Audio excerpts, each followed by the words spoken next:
Hello, hello, hello. My name is Samantha Tutzelo, and I'm here with my amazing co-host, Jason A. Coombs for BroadwayWorld. We're here with the iconic, amazing, talented Tony nominees from Cost of Living, and we're about to have a really fun chat. Yes. Congratulations, first and foremost, and thank you for being here with us. Thank you. Yeah, would you mind just introducing yourselves, your character name, and where were you when you found out you were nominated for a Tony? Are we starting Don't with everybody me? talk all at once. Hi, I'm David Zayas. I play the role of Eddie in Cost of Living. I was in Wyoming Wow. when I found out I was nominated. It was my same day as my son's birthday, and both me and my son were talking to students at the University of Wyoming, and yeah, it was a fun day. It's your first Tony nomination, right? Yes. How did that feel? Exciting. It was I was very humbled and thankful, and it was nice that they remembered a show that closed way before all these other shows came on. But yeah, I was overjoyed. Snaps. I'm Carrie Young. I was like, what's the question? Yeah. I'm Carrie Young, and I'm just in Cost of Living. And where was I when I found out? Man, I don't know why, but like there's a memory of last year, like waking up to messages. But I feel like I don't remember. But I called my parents after. Yeah. Yeah, like I don't know where it kind of was like, what? This is crazy. And then I just called my mom and my dad. Because you're like a veteran. It's your second too. nomination, Well, right? I wasn't trying to No. back to back. Yeah. Iconic. It's just it's your phone blows up and you're like, what's happening? What is this? Wait, what? I think I was at rehearsal. I was at a rehearsal or something. I was going to a rehearsal. Yes, I was going to a rehearsal. Gotta put that work in still, right? Wow. Last but not least. I am Katy Sullivan. I play Ani, played Ani in Cost of Living. And I was in bed because I was afraid to get out of bed because it felt like a safe place. I made my fiance to bring me coffee in bed because I was like, I can't get out. I'm like, I was like, we were watching. Like, I was like, I want to experience, if this happens, I want to experience like hearing. And Wow. I heard David's name and I started screaming and like freaking out, and then hearing your own name, and then hearing right afterwards Carrie, I was like, oh my god, Because S and Y.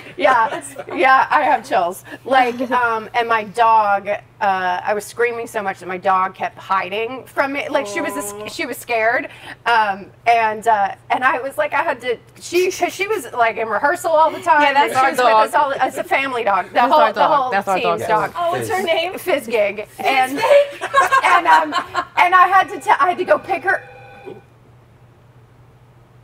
Pause. Taking the Or note. phone ringing. Oh, it's over. No, so I had to go find her in the closet, and I had to pick her up, and I was like, Fizzgig, we got nominated for a Tony. Yes. Because her name was on my dressing room door. Like, she was our there. dog. She was, yeah. I Yeah. love that. Yeah. That's so great. Well, thank you guys for sharing that. We're going to start with you, Kara, chatting with you. So as we said, this is your second Tony nomination. Oh my God. By the way, back to back, iconic. Congratulations. I can't even imagine what that feels like. Oh my This God. probably only happened a handful of times in the history of theater. Yeah. Really? Right? We should That might find be out something- those facts, we should- That's a good actually. trivia right there. Sorry, right? we should have done that. Sorry. No, we but like didn't. a back-to-back, I bet that's pretty It's rare. rare, yeah, it's rare. 100%. So, Queen, exactly. Yes, ma'am. Queen. Yes, ma'am. Both with Pulitzer Prize-winning plays back Oh to my back God. also, which is iconic, I iconic. But there is a similarity between your character and Martina's real life, right? Like, she was a caregiver. She was a first-generation American here. Did you feel a larger sense of responsibility with this character because of that? Did you chat with her? I think That's a really great question. This answer will evolve. This is my immediate response to that question. I feel like there's an overwhelming responsibility with each character at the moment in which I'm exploring. You know, with Jess, there were very many similarities between me and Jess, but then there were also very mad differences between me and Jess. But there was something that felt like the vessel to do this role right now is like wearing a migration of my ancestors on my body and wearing the migration of my parents' hard work on my body. And I think, you know, I can't speak for Martina, but I would say that Jess and Martina have a lot of similarities in that sense. But I can't speak for her. I don't know what she would say. But I do think that when it's happening, it is the most important role. Yeah. Because it's happening in the present. Yeah. Awesome. Yeah. Love that. Thank you. I don't know if that makes any sense. It does Totally make a makes lot sense. of This sense. makes total sense. Katie, you along with Greg Muscala were in the original production 6 years ago. I was sent this script of Cost of Living over 7 years ago for the first time. Wow. That's crazy. So It's like a different world. Really? We were all so young and innocent. Didn't know before. maybe what pandemic meant. And then, yeah, like, oh, we were such babies. We didn't know what we were going to go through. But I didn't mean to cut your question off, No. but like, I was just gonna say, how was his performance was so incredible. Right? Yeah. How was it working with him on that journey from that original space where you guys were in 6-7 years ago to being on Broadway with him, and then the newcomers to the cast as well? I think, honestly, like, Greg and I have such a special relationship. I think you can't go through a process like we've gone through with this piece where you go from, like, workshops in a basement, you know, in a folding table to, like, get to take something and take characters that you originate and go all the way to Broadway. It's to be able to be on that journey with another person, like, is incredibly special. What I love about Greg is his commitment to his craft, his commitment to his scene partners, and I can't speak for Kara, but like, just I see the commitment that he has to his work, and it matters to him so much. And it just is such an incredibly special relationship, and it's kind of like a brother sister at this point. It's like, oh, shut up, like, you know, but amazing, you know, to be able to like stand in your dressing room and go, we're on Broadway. Like, I mean, that's the dream. I think I don't know. I don't think it gets any better than that. Yeah. Wow, Can I do a follow-up? Is that okay? Nope. It's not, I'm going off script. Yeah. But like, so this play ended in November of last year. Was it hard to shake these characters off, especially you, Katie, because it was such a huge part of your life for 7 years? I mean, I think what's strange at this point is that there are going to be other productions. And this is a character that I have an incredibly, she matters so much to me that, like, I know that there are productions that are like going to be and I'm like, please take care of her. Like, but you have to. I mean, I think that's one of the beautiful things about theater is that it's in the moment. You're in the moment, and that's what matters. That's all that matters in the moment, is being truthful in that moment. And then once it's over, it's gone. It's just, you had to be in the room, and if you weren't, it's gone. It's not on tape somewhere or on Netflix. Like, it's a special thing. So I think, you know, having to release her is hard. But, like, you know, and to me, and after so long, it felt like just showing up and kind of hanging out with an old friend, you know. Yeah. How about you two? Well, I want to go back to Greg. Yes. Because for me, I kind of felt, I don't know, when we started the show, when the show first started, and I had to go out there and do the first monologue that I had to do. Felt like half an hour, but it was only about 15 minutes. Yeah. And right before, you know, I was terrified every single time. You get terrified, you know. It's like, and then I would always. Greg was next to me every performance and preparing for the next scene after a monologue, and I would hear the music and this is the cue for me to go out there, but I always hesitated. And then I look over at Greg, and Greg would go. And then that was my cue to go. He'd just be like, go. And I'm like, all right, cool. Thank you. Okay, thank you. Yeah. But yeah, to me, he was kind of the anchor to start the show. Even though I had no scenes with him, my character has no scenes with him in the play. I felt like it was such a four-person family, just connection with everybody. To do the show, and it was actually the fuel that got me through the show every night. Love that. It's beautiful. Well, I'm gonna talk about Greg too. Yes, please. Because, well, you know, Greg Mosgala, I feel like, and I've said this before, but I feel like it's probably one of the most profound artistic relationships that I've had on stage. One of the most profound journeys that I've had on stage. I mean, you know, he had so much bravery stepping into John, and just the work that he's done on the play, the work that he's done throughout the years. I mean, you know, as somebody who like workshops play, like there's so much that goes into the like emotional and physical investment in especially in a world like this.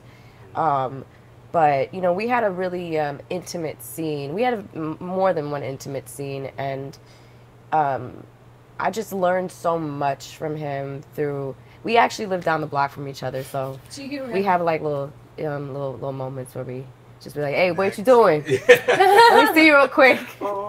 You know, but yeah, profound and incredible relationship, and just. He's just one of the most bravest artists that I've ever met, really, truly. That's really beautiful. You know, I watched an interview with the two of you at TDF or something. You guys were on Zoom, and I was like, wow, their like dynamic and chemistry is so beautiful and raw and open. So thank you for sharing all of your love fest about Greg. I love Greg. Love Greg. So David, one of my favorite moments in the show is when Katy's character says something like, "I'm so mad and sad," something like that, right? And you're right. Am I right? Am I close? When did I say that? So pissed and sad. Maybe the word is pissed. Oh yes.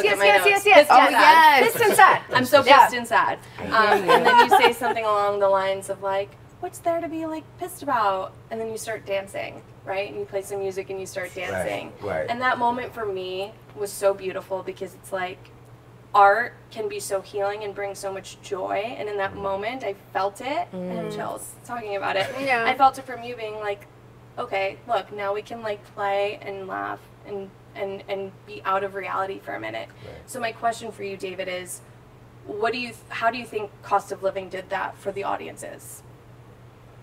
Well, you know, the thing about that moment is that it was at least the way I thought about it in that moment was, this is a song that we've been listening to and dancing to because we had a relationship for a long time, 2 decades and a year almost. Right? And so it felt like there was Amazing. That when you get a certain song, you know, when you have your song, you know, that was like a song that whatever we were, however pissed off she was at me, play that song and we could kind of disconnect from what's happening so that we can relive something that made us feel closer and show love with one another. And so and the way Martina wrote it, the audience can't help but feel the same thing. Mm-hmm. Yeah. So I just remember, you know, we got to pick the song. I got to pick the song. I said, this is a good song. Oh, did you? Because I remember that song was a song that my my aunt and uncle would always be fighting. Oh. And they would say, and he would say, oh, play this song and dance with her, and maybe it'll calm down the heat that's happening. And I thought about that, and when I read the scene, I'm like, this is what I feel like. This moment is that kind of moment, and I was able to relate that, and it if the audience felt it, it's because we felt it on stage every night. And I also, you know, I don't know if I was a great dancer, but the next line is, you still can't dance. So I had to like make believe I couldn't dance. Yeah. You agree? Second. Yeah. No spoilers. Yeah. I love that so much. Can we talk about Caregiver Night, which was the special? The best night my ever. God. Yes, yes. First of all, Yes. sorry, No, you didn't even please. ask the question. No, you know what the question is. Yeah. No, I just think that, like, you know, it's important for people to come to the theater that don't normally come to the theater, right? And I'm not saying that, I'm not going to try to generalize that most of these people don't come to the theater, and I don't want to do that. But it's important for people to be seen, acknowledged, heard. Now, the kind of feedback that we got post-show from Caregiver Night was like, the people who were there they felt so seen, and that is like, I think there's language for it, but I'm not a writer. There's language to describe what that feeling is, but to really pick up on the energy of how, like, what you've done for the last 2.5 hours. I don't even know the run of the play, but what you've done for the last 2 hours has really impacted them to feel important in a way, and that's beyond, you know, that's like, special. It was special. It was a special night. Yeah, like, and honestly, you know, a couple of my mom's friends are caregivers, and I think in some degree, you know, at some point in your life, you know, if you're privileged to be a caregiver to a loved one or to someone, you there's something that Martina's pen really kind of delves deep into the core of what it means to be needed, to be wanted, to be heard, to be seen, to feel, to just feel validated, or you know, there's just it's so much a spectrum of humanity within these moments that we're seeing on stage that. There's no more words. I don't have any more. It's so beautiful. I'm sure to be felt, right? To be seen, to see yourself up there. Like, we all know what that feels like as marginalized communities, right? Yeah. So it's amazing how much you can inspire somebody and not even know it, you know. And a perfect example is this, because I grew up in the Bronx. And when I was 14, my school brought me a school trip to Lincoln Center to see a play. And I was like, man, I just want to go play some basketball, you know. But we went and we saw it, and I sat there on stage. And when the lights came on, this man came just strutting on, and he started to talk. And I was like, that guy sounds like my uncle. And it was the Puerto Rican actor Raul Julia. Whoa!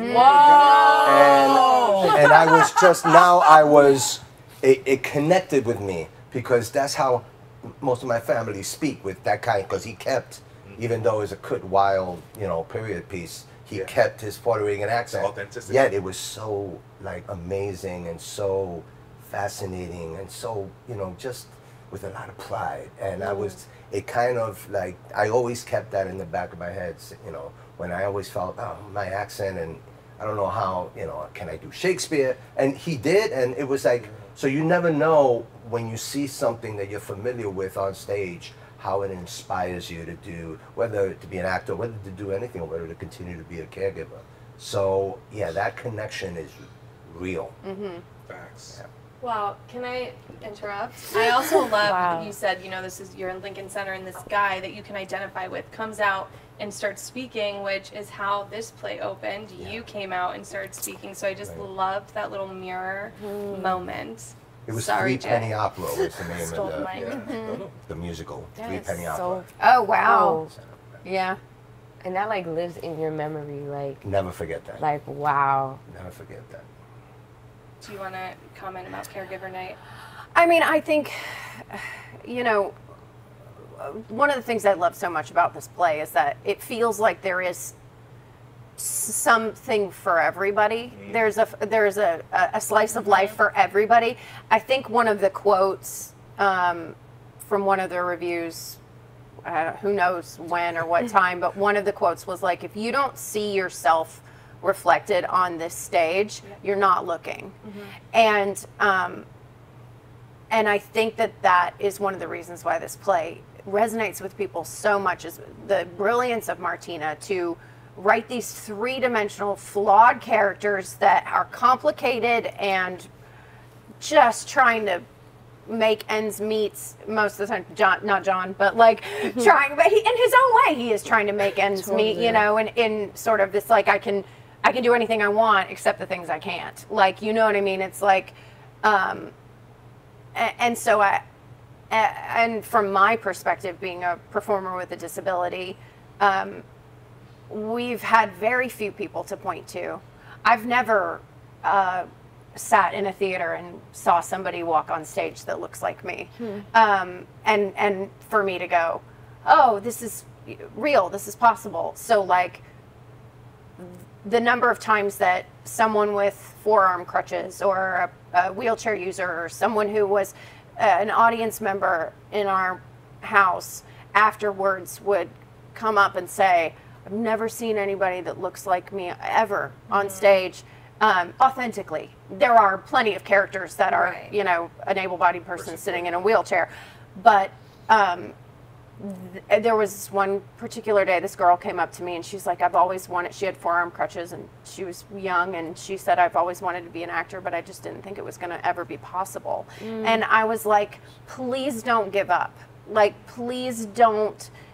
It is possible. It's hard. It's really hard. And you're going to have a lot to, you know, a lot coming at you in terms of like, you know, having to sort of overcome the obstacles, but like we need this to continue, and so to be a piece of the change that is happening on Broadway, and now you can point to, you know, Grey House and Camelot, and you know there are A Doll's House. There are performers with disabilities that are peppered throughout the Broadway community right now, and that is so important. And I just to be a piece of it is incredibly humbling, but I want to encourage directors, producers, casting directors out there to continue, because there are some really talented performers with disabilities out there that deserve to be working.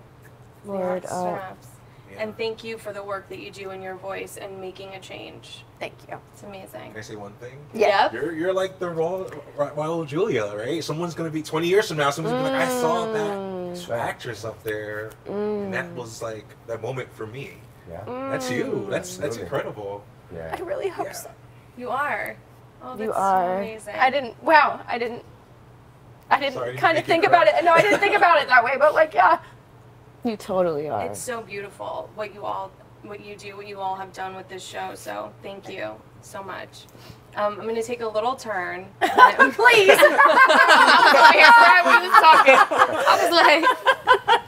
Oh, God. Just a little turn. I do want to talk a little bit about that bathtub scene, the iconic bathtub scene. Iconic. David, for you, you know, as an audience member, we were on the edge of our seats for that scene. So I just want to know, for you, where did you have to go to be in that scene with her?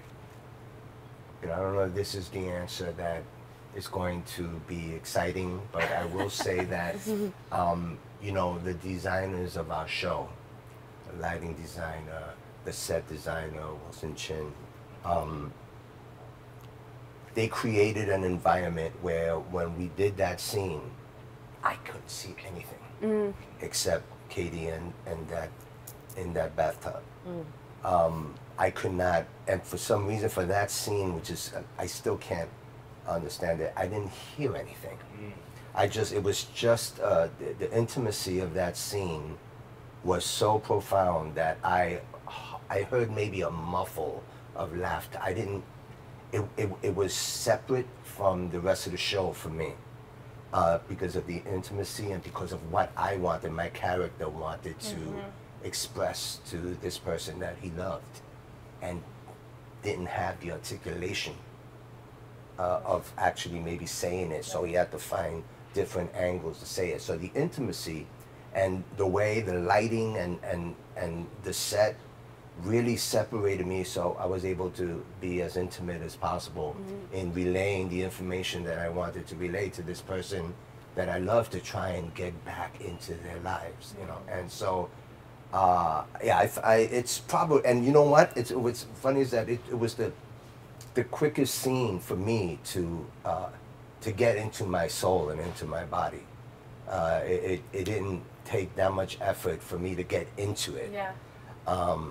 And it was probably the scene for me in the play that felt the most genuine for me as an actor, only because I was just so engaged in just that scene, and that's, you know, that's a credit to the person I'm doing the scene with, and it's a credit to the writer and what she wrote, the director Jo Bonnie, and how she staged it. So yeah, that scene and the last scene of the play was, to me, I had to go to places that I've never gone to before. As an actor, I've hardly ever gone to those places as a human being. So that's what's great about what we do. We get to go places that we wouldn't go, you know, or we would say things that we wouldn't say. And so that, I felt really strongly about that scene when it came to that. I love that. Thank you for sharing. I feel like, you know, you always get asked the question about that scene, and so I was curious to see where you were coming from there. Do you have anything to share about your process with that scene or your struggles with it? To me, it's always, it's such a, I think playing Ani in general is like you're sort of stripped away of all of the like things you do as an actor, like moving, like moving your hands, you know what I mean? It's like, it is, and that scene is so still, and so the stillness is what I think lends itself to this like beautiful, we had to rely on just communicating and like what is it that we are trying to get from each other, and like it's brave for a playwright to write a 20-minute scene where nobody moves, and like, you know, brave for a director to not be tempted to have David get up and wander around and pace and talk or something like that, just to trust the stillness of that scene. And it honestly is the only time in my experience as an actor where I feel like I forgot. There were times that I would forget that there was an audience there, especially when like I close my eyes and he's playing the piano on my arm. Like I was transported at times to a different sort of time and space, and then it would kind of come to an end, and I'd open my eyes and I'd be like, oh, hi.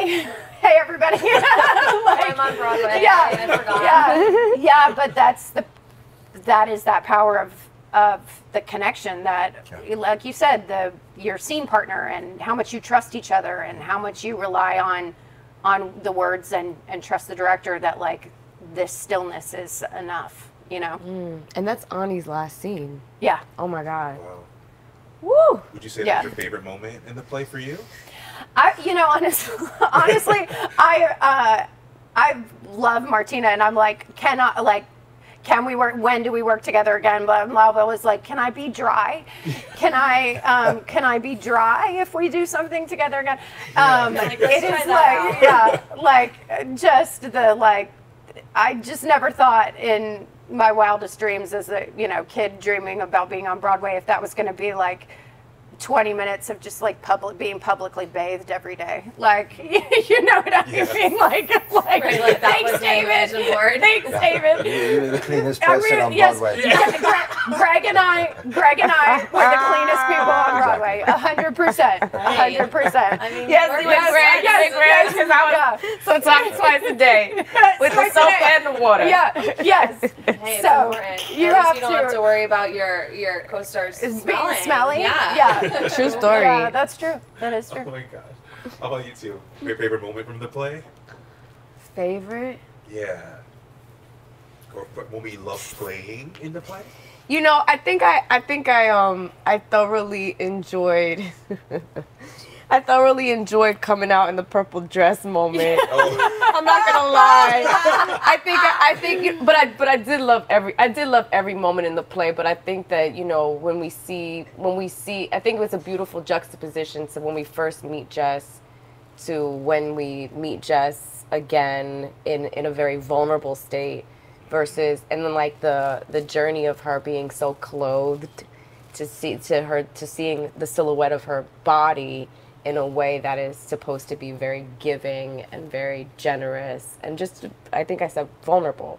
So I think that the story in that of like meeting her at the mirror the first time, then meeting her at the mirror there, to me was like a beautiful thing to just see as like, if you just take out those 2 minutes of each, it's like a short film, you know, like in itself. But that was particularly fun. Spraying. Especially at the student matinee. Where they Let me tell you something. That student matinee, and it was crazy because it was a lot of the high school that I went to was a lot of the high school Really? chicks. Oh, Yeah, that's so the girls from, Yeah, that's from true. high school and the Young Women's Leadership High School, I should say. And what the soundtrack, if you were to record the way that they reacted to that play, it would be like, it was like a soundtrack. It was Like also on TV. different from any other Yeah, artist. they'd be like, ooh,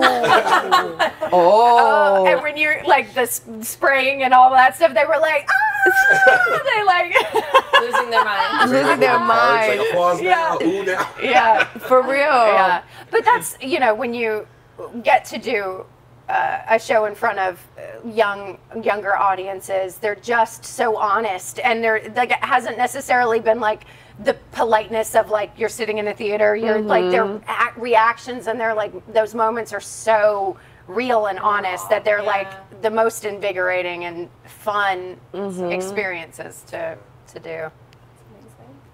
You know what's funny is that the moment that had the most impact on me, I feel, wasn't a moment that was scripted or was on stage.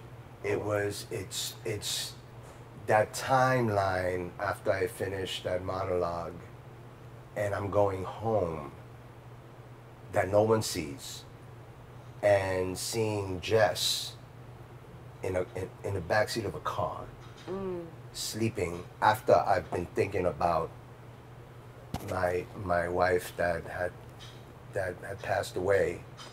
That connection in watching this young woman in a car, knowing that she's homeless, knowing that I feel that she needs, but it was like, I need to have that connection also.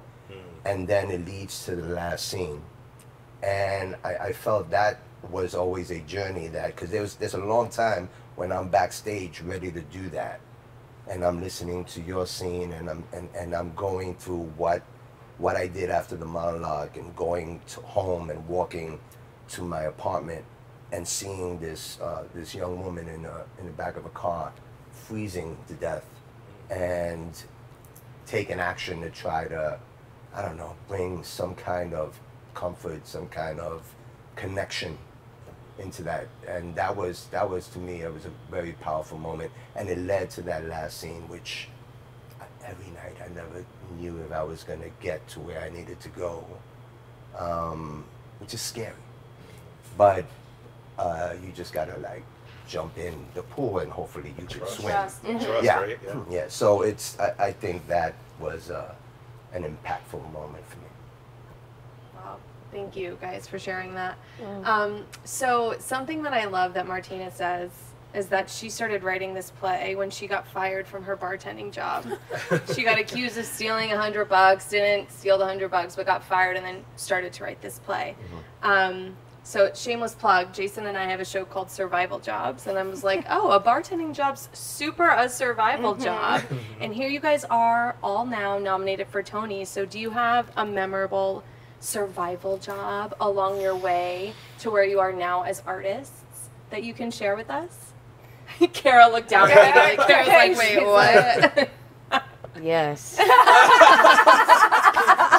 Got transported back. Yeah, right? I did, because I just remember at one point, you know, I was working like 5 jobs. Like, I was just working so, like I was a hostess at a cigar bar. I was a brunch chick. I was like a brunch manager at one point, doing brunch. I do love brunch, though. Love brunch. Yeah. Not working it is a whole different story. I like sitting at brunch. That sounds like right? That sounds like our survival job. Oh my God. I was working in an office, you know, 3 to 5 times a week.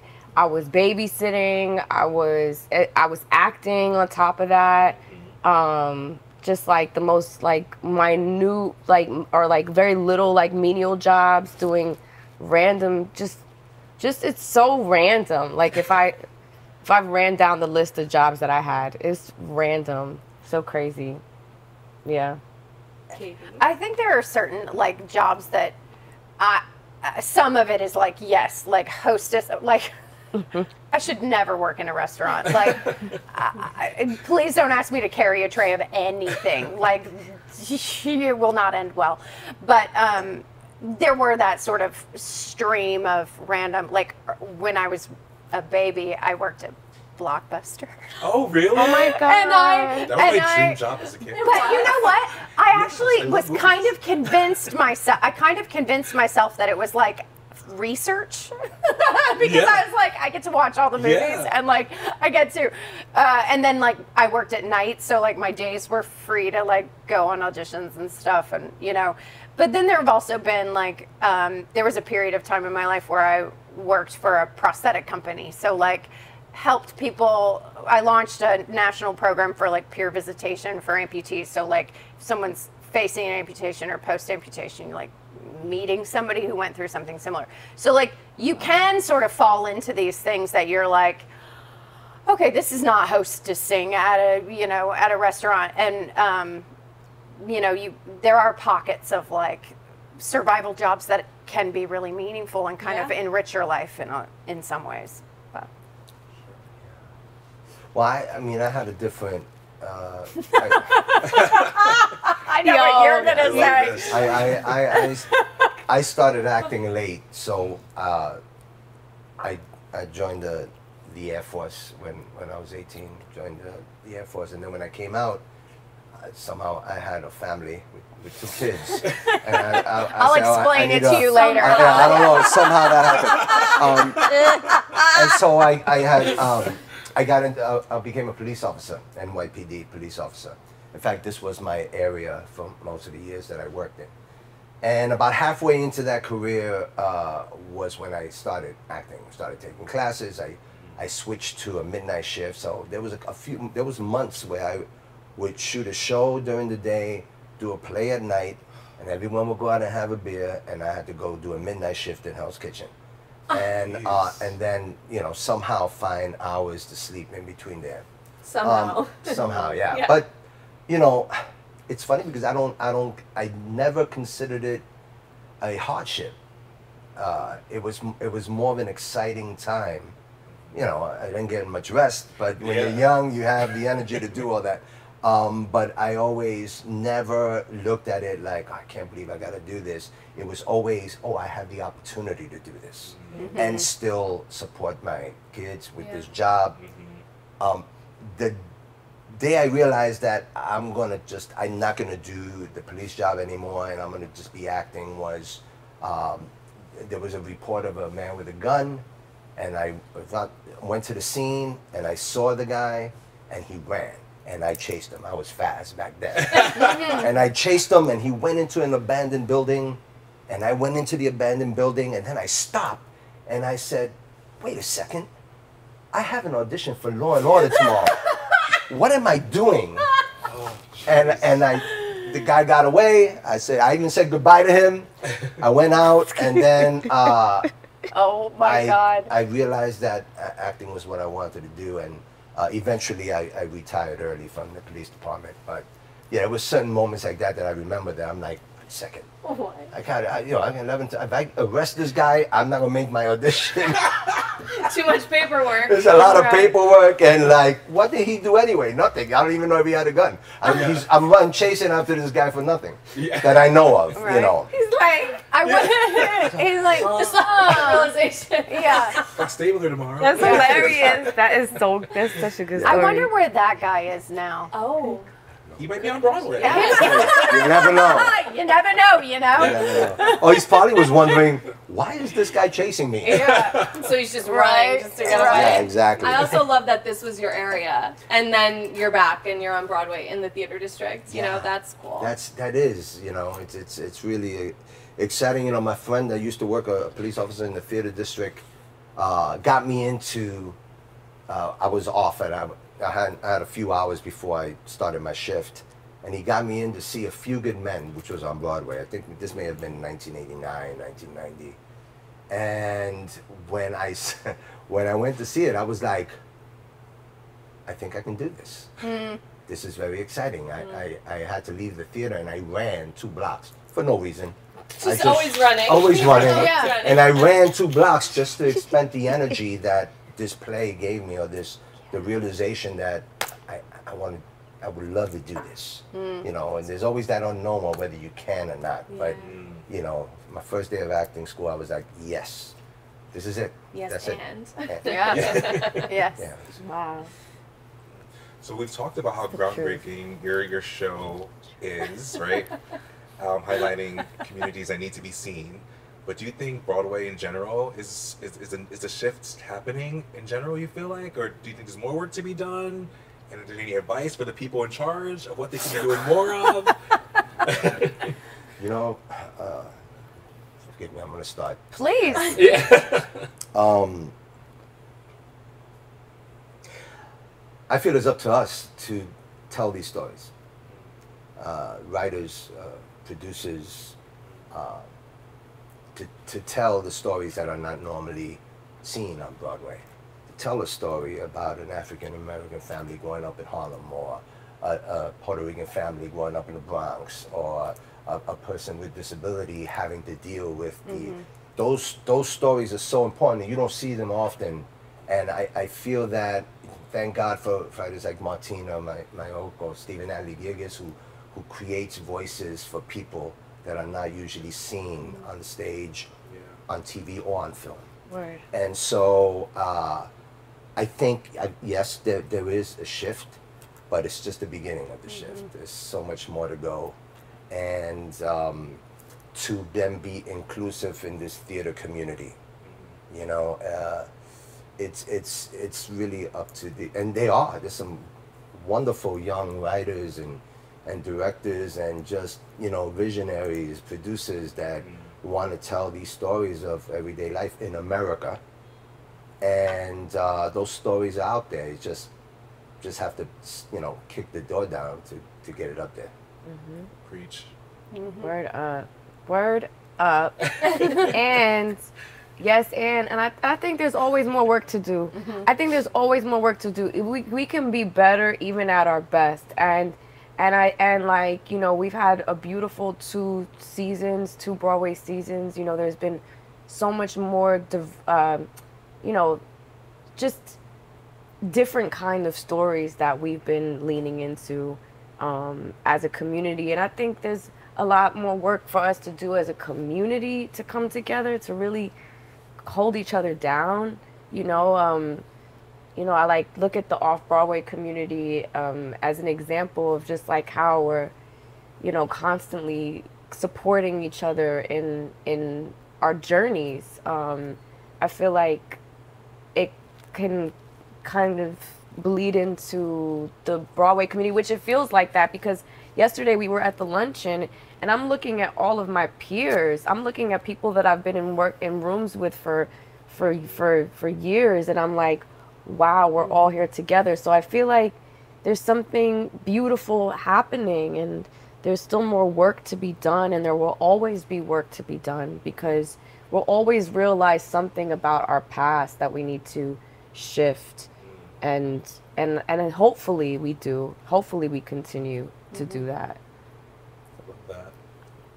I mean, I think for me, if you look at the plays and the musicals, the pieces that have been so impactful, they are being told, either written by or acted in, or that it's all people with lived experiences, that before it would be, you know, somebody Googling what it would be what would it feel like to whatever, fill in the blank. And there, where people are drawn to go to the theater, excited to see these authentic stories about, you know, people in the LGBTQ community, or, you know, the families that aren't represented normally, or living your life with a disability, or whatever it is. Like, those are the, like you said, you looked around the room, and those are the people that were there yesterday. Those are the people who were like, producers are getting braver and believing that we can take a risk on something that maybe 10, 15 years ago wouldn't sell, or wouldn't, and maybe it would have, but people were scared. But like, I feel like we're taking risks in a really dynamic way, and I mean, like you said, we have further to go, but it's a really exciting time in the world of theater, I think. Yeah. I just want to add that it's also, art is fluid, right? We also need room to fail and to recoup, and then, you know, I feel that sometimes we don't get that space, you know, to fail. I think once we fail, then they move on to the next thing. But no, we need that room to fail, and then to recoup, and then to do better. And I feel that hopefully that's starting to happen also. Yeah. Because you see plays out there that fail all the time, and then 3 months later they're all in another show. Yeah. You know, and then I've also heard, well, okay, this play didn't, you know, failed. You see. Now let's move on to what normally works on Broadway. And no, give us the room to explore, give us the room to fail, and then give us the room to recoup, and then go forward. That's it. So I just want to love that.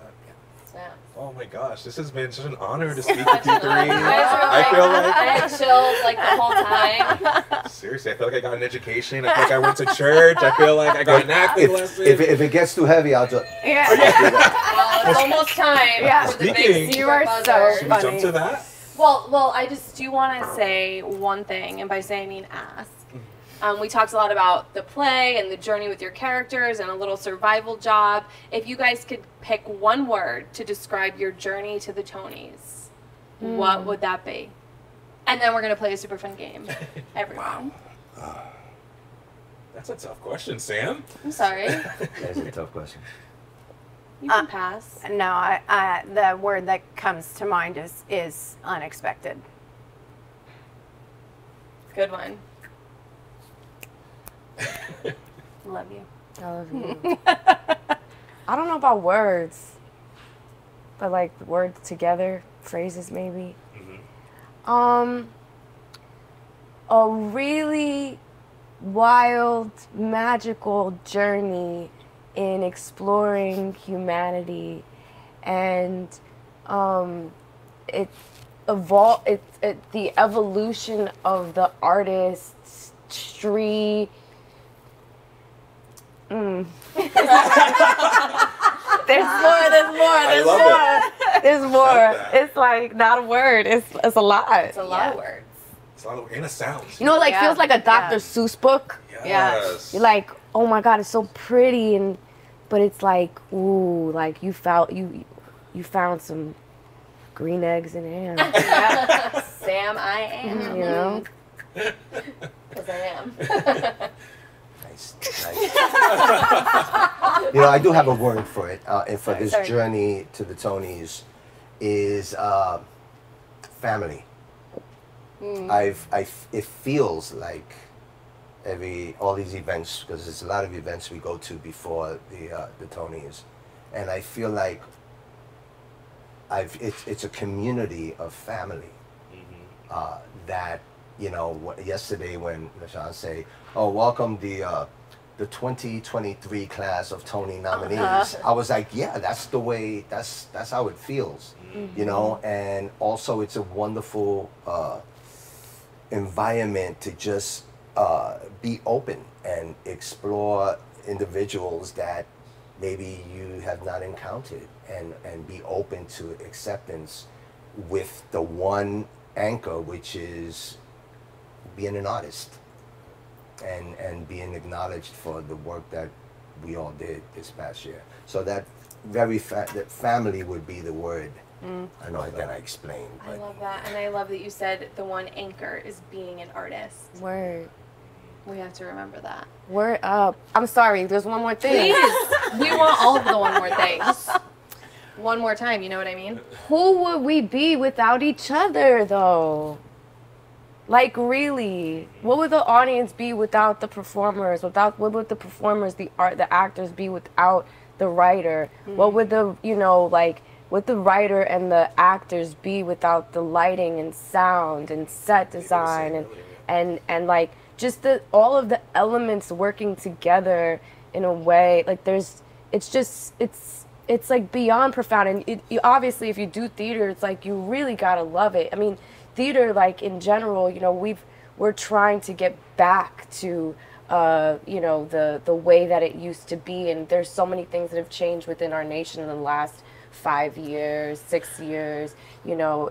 But in that, it's like, if you do this, if you commit to it, it's like one of the most deepest relationships you have with your artistry, because you're choosing to do theater, you're choosing to do it, you know. And this is like, who would we be without each other? Like, we need each other to thrive. We need the audience to be there. We need, like, and it's a reciprocal. It's, yeah, it's. I mean, I feel like we could sit with you guys for 3 hours more and chat, but we don't have the time. But I do want to say that's a question we ask a lot on our show, is why do you choose to be an artist? Because you just said, why do we choose this? Because we do. It's tough. Everything surrounding art and being successful in it is tough. But we continue to choose it because it's an anchor. Boom. Well, you guys are amazing. Yes. Thank you so much. This is beautiful. You. I can't wait. We can't wait to see you at the Tonys, shining, killing it. But big secret to the audience, we are going to play a super fun Tony trivia game. So if you could please pull out your secret buzzers. Oh my God. Not so secret with David. Not so secret with David. Sorry. So spoiler. Before we start, can you guys just go around and hit your buzzer so we hear what it sounds like? Sure. Go ahead, Katie. They've heard that before. Yeah. So we're going to ask a piece of Tony trivia, and whoever hits their buzzer first, and now we can identify it by the sound, can take a first shot at the answer, and if you get it wrong, somebody else can buzz in.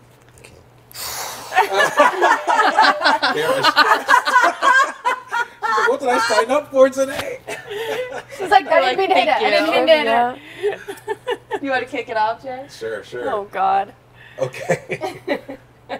Are you guys ready? Do you have your competitive pants on? Yeah. No. There's no Do prize. the best we can. Whoever wins the Tony. Yeah. Oh. But I have a question. Okay.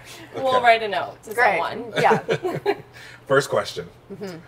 What play in Tony Award history has had the most nominations? Oh, God. The answers were here.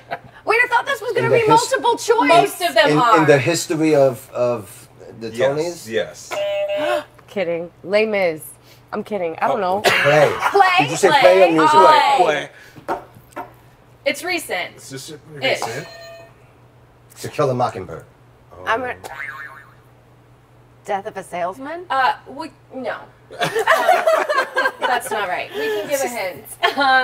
She said This no. play happened before the pandemic and then after the pandemic. Oh, sorry. This play happened before the pandemic and then after the pandemic.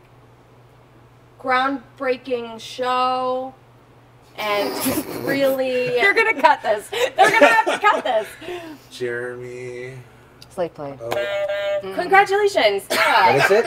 Slave Play 2020. Slave Play received 12 God. nominations, which is the Wow, most that's nominations that a amazing. play has ever received in Tony Award history. That's Fantastic. That's Joey, right. can you keep score? Kara has 1. It was good.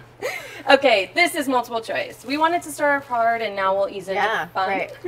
Okay, what composer received the most Tony Awards? A. Lin-Manuel, B. Stephen Schwartz, C. Jonathan Larson, or D. Stephen Sondheim? Kara. D. Stephen Sondheim. Correct. Stephen Sondheim Wow. won 8 Tony I should've Oh Awards. my Yes, God. yes. I actually knew that, but Carol was faster. She's Quick fast. hand. You were She's fast. got her. And I have my hands right here, She's and I got still her couldn't. competitive shoes on now. She's like, Yes. she's hungry for it. Okay, this is another multiple choice. At the very first Tony Awards in 1947, what was the price of a ticket to the show? A, $10, B, $50, C, $7, or D, $35? $7. Correct, David. Yes. Come through. Yes. $7. He was like, I remember it. I remember. I remember it well. those days. That was a young rookie on the force. You know, back in 1947. Yeah. I remember paying $7 to get into go to the Tony. Tony. That was Yeah. a prank by Toto. $7 would be $83 in 2022 money. Get out. And try to find a ticket for $83. Right. Right. Those are Good like luck. thousands. Good luck finding that. Okay, next question. Who has hosted the most Tony Awards? Oh. A. Whoopi Goldberg, B. Angela Lansbury, C. Billy Porter, or D. Nathan Lane?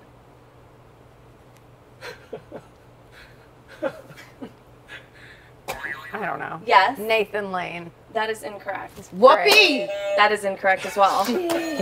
What was the other month? The last two that were not guessed were Angela Lansbury or Billy Porter. Is Angela Lansbury. Correct. Yeah, Well, I you almost know. said Angela Lansbury. Thanks, love it. thanks for Yeah. the elimination. For life. Yeah, it's like Who Wants to Be a Millionaire am- can eliminate two. Phone a friend. I am just losing horribly. You Yeah, guys I are feel doing There's really no great. losers embarrassed. here. Yeah. Angela Lansbury has hosted 5 Tony Awards. Wow. Get out.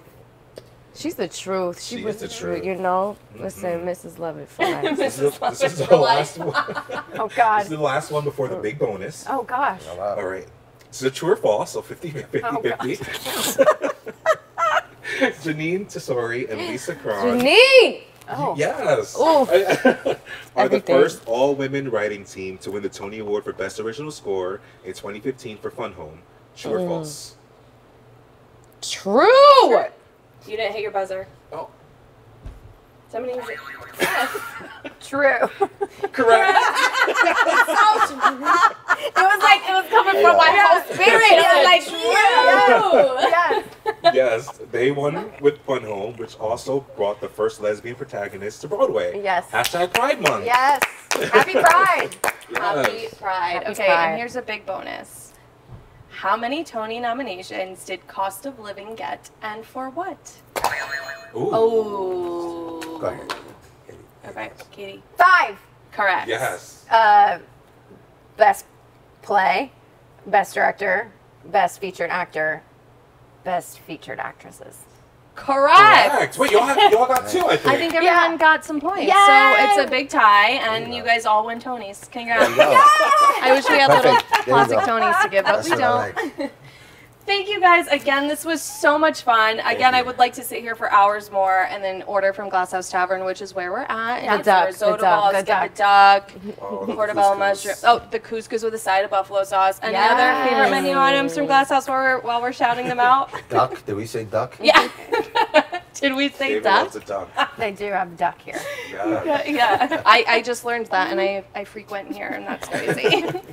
Thank you. Thank you. Thank This you was for so much having fun. us. This is awesome. Thank you so Can't much. wait to see what you guys do next. Yes. Congratulations. Thank Thank you. you.